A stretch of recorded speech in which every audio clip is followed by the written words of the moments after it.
Kung hindi ngayon ang panahon na para sa iyo, huwag maiinip dahil ganyan ang buhay sa mundo.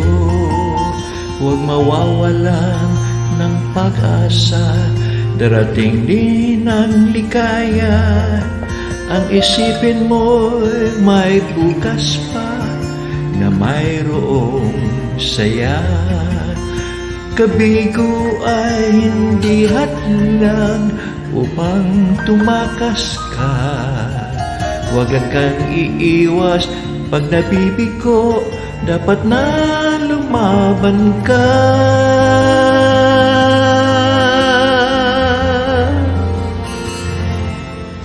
Ang kailangan mo'y tibay ng loob kung mayroong pagsubok